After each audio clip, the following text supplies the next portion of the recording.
Et en réalité, l'objet appréhendé par l'ignorance n'existe pas, c'est-à-dire qu'un je qui, existant là où se trouvent les agrégats, donc qui existant parmi les agrégats, serait indépendant des agrégats, serait totalement autonome, un je qui également donc pourrait être trouvé, pourrait être pointé du doigt, donc trouvé, donc un tel je n'existe pas.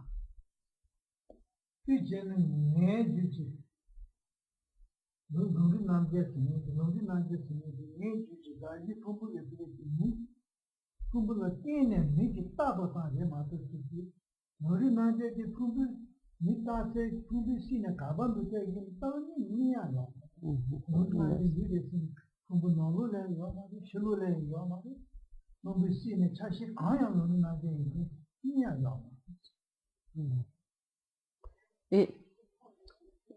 pour prendre donc l'exemple de Longin Namgyel, donc en fait Longin Namgyel n'est qu'une imputation, une désignation, une dénomination sur la base d'imputation, et donc sur cette base d'imputation que sont les agrégats, les 5 agrégats. C'est donc une simple désignation effectuée donc en dépendance des 5 agrégats, sur la base donc des 5 agrégats, mais si à l'intérieur donc de ces 5 agrégats, nous recherchons ce qui peut être pointé du doigt, ce qui peut être désigné comme étant donc Longin Namgyel, donc il n'y a rien que l'on puisse trouver.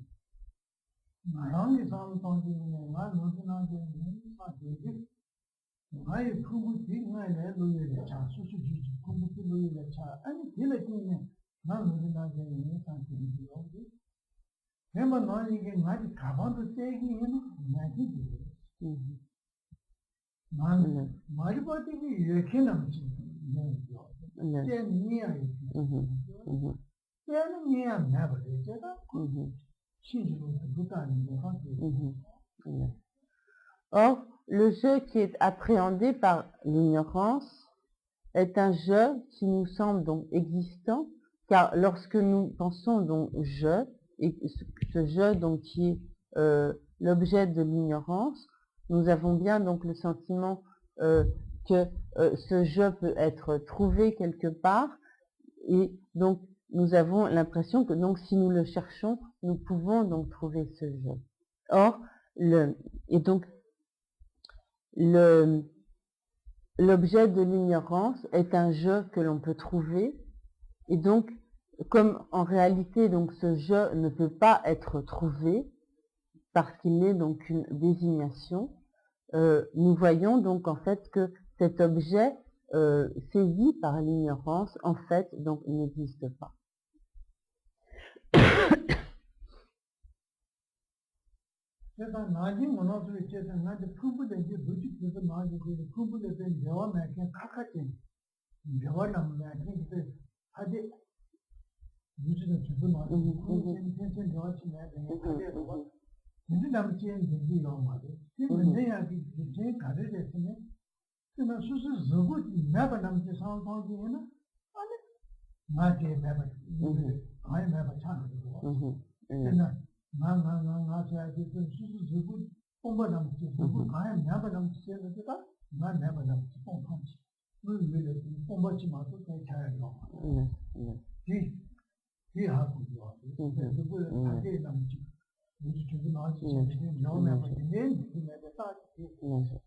Donc, nous pouvons comprendre que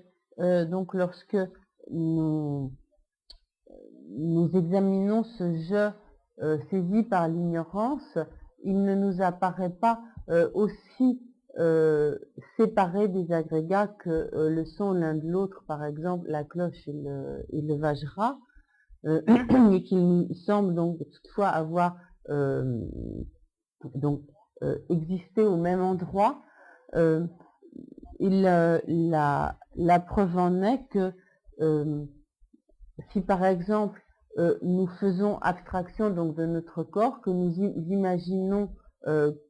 l'absence donc de notre corps, à ce moment-là, le je, il nous devient totalement impossible de concevoir le je si l'on envisage donc l'absence d'existence de ce corps.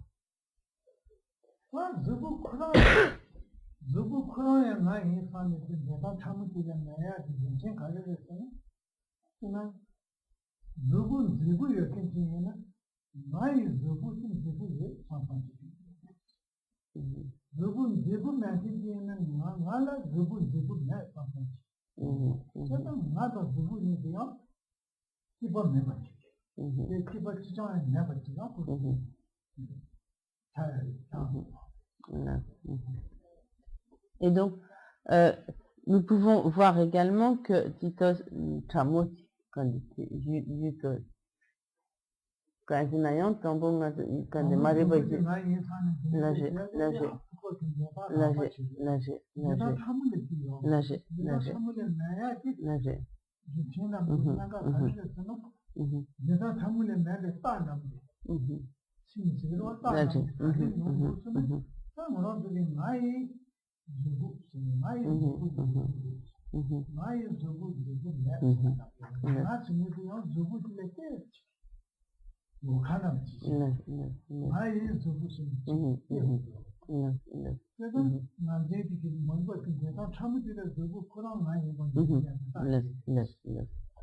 Donc,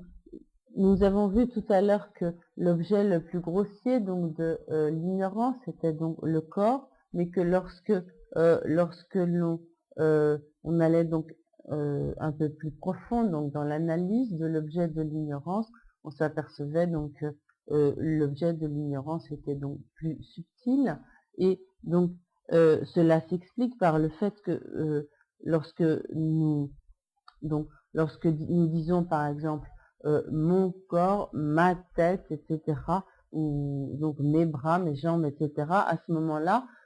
nous considérons le je comme étant quelque chose de différent du corps, et donc quelque chose dont le corps est en fait comme l'objet, ou quelque chose donc qui comme possède donc le corps, qui est comme un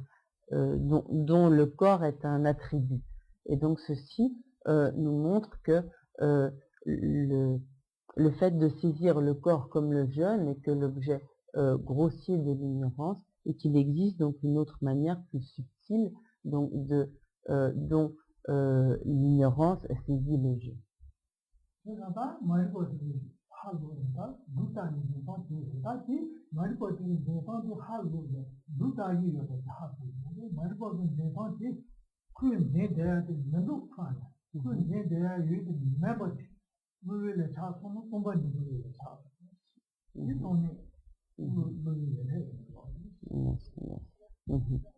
Et donc, lorsque nous arrivons à comprendre que l'objet saisi par l'ignorance n'existe pas, que nous arrivons donc à voir le vide, l'absence de cet objet saisi par l'ignorance, à ce moment-là, donc, nous voyons la vacuité.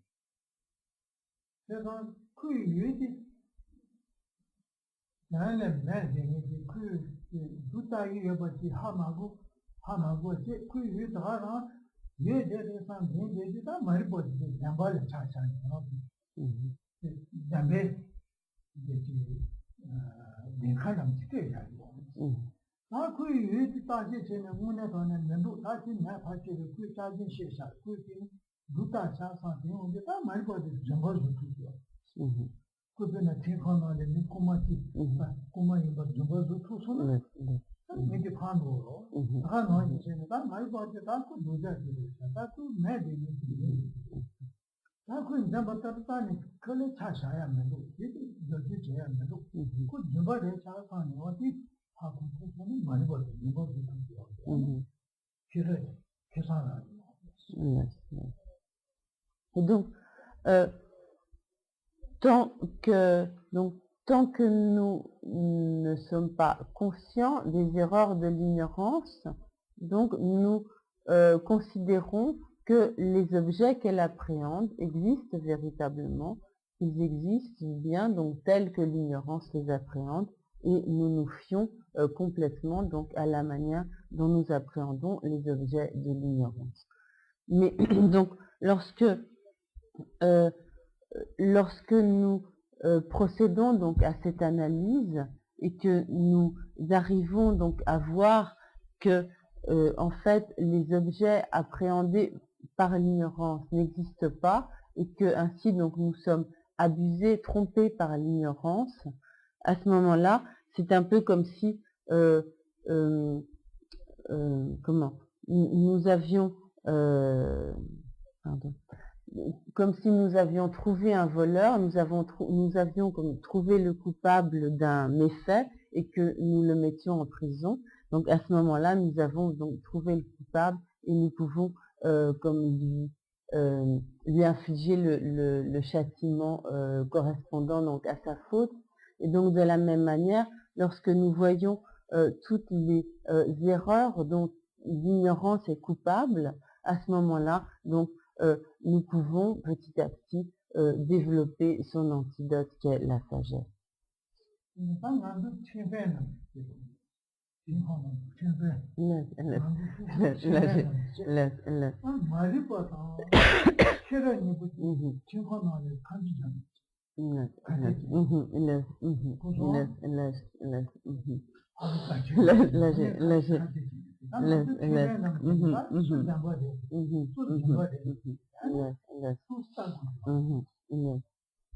Donc, en fait, nous devons agir comme un juge qui doit statuer au tribunal et dont les deux parties adverses seraient donc, un tribunal où les deux parties adverses seraient donc la sagesse et l'ignorance, et c'est donc à nous de trancher qui a raison et qui a tort.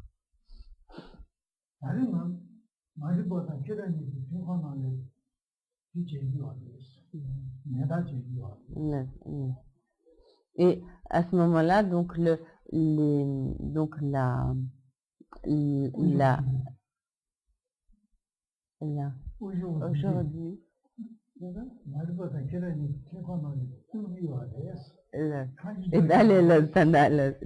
et donc aujourd'hui, nous avons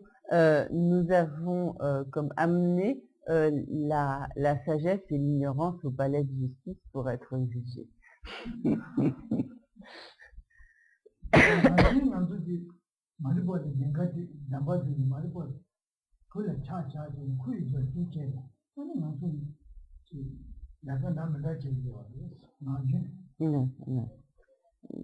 Donc, de manière générale, nous ne jugeons pas du tout l'ignorance, et donc sous son emprise, nous nous engageons dans toutes sortes d'activités.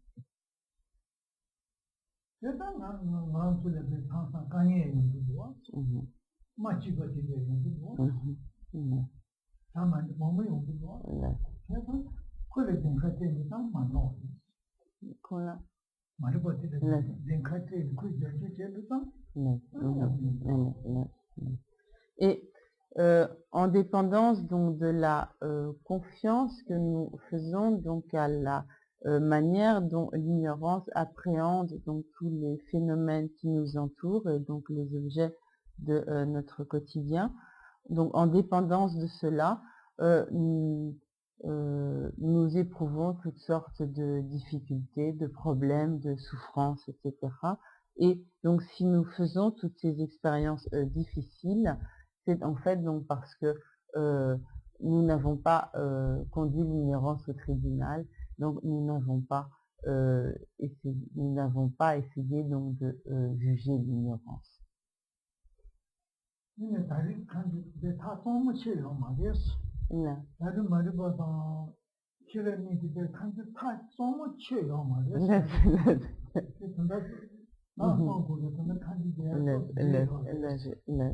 Et donc, aujourd'hui, nous ne sommes pas encore arrivés à prononcer la sentence pour savoir donc qui de l'ignorance et de la sagesse a gagné et qui a perdu. Et donc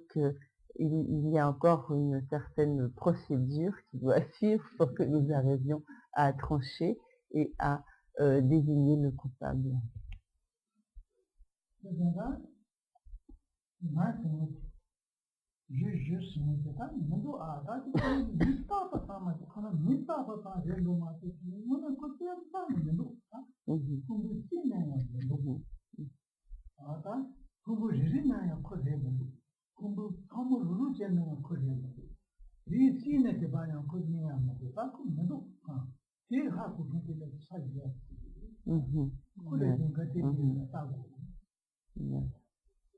Et donc ce jeu tel qu'il est saisi par l'ignorance, c'est-à-dire ce jeu existant parmi les agrégats, existant dans les agrégats, ce jeu autonome que nous pensons donc pouvoir trouver, en fait donc ce jeu n'existe pas, ce jeu n'est qu'une dénomination, n'est qu'une imputation sur la base d'imputation, une imputation donc effectuée en dépendance donc des 5 agrégats, et donc ce jeu objet de l'ignorance donc n'existe pas.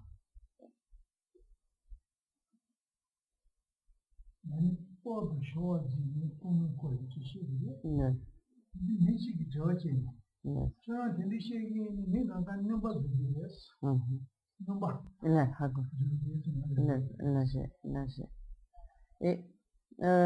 il y a, enfin, il est arrivé donc qu'Alimboche donne un enseignement sur la vacuité lors d'une conférence qu'il avait donnée donc à la porte de Choisy. Et à ce moment-là, quelqu'un dans l'audience a dit donc au moment des questions, mais donc si l'on affirme ce genre de théorie, ce genre de thèse, est-ce que tous les gens ne risquent pas de devenir fous?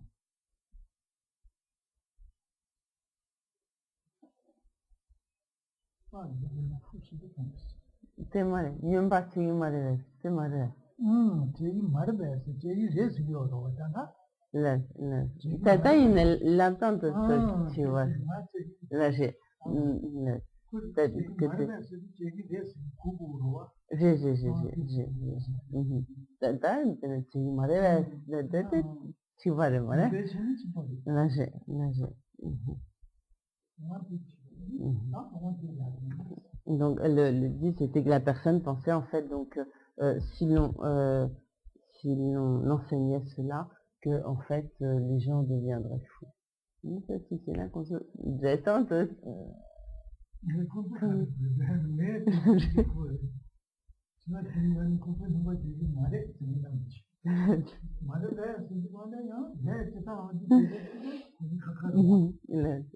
Et donc Alimboche vous rassure, donc vous ne deviendrez pas fou.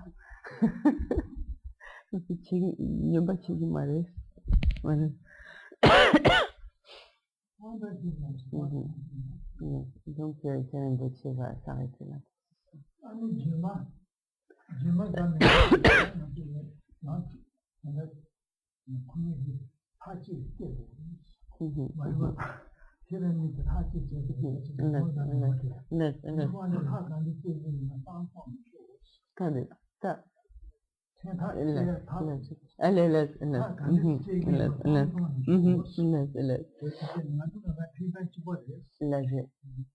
Et donc nous sommes tous ici des juges, donc d'ici le prochain enseignement, donc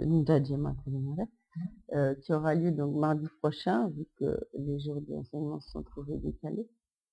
Donc essayez donc, puisque nous sommes tous des juges, donc d'ici mardi prochain, de trancher donc votre sentence, de venir avec votre sentence.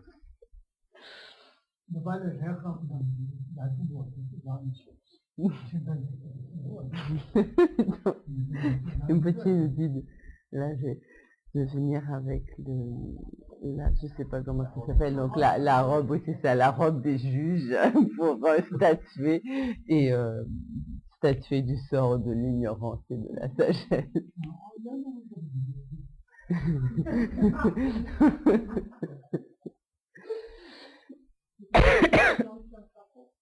Mm, mm, mm,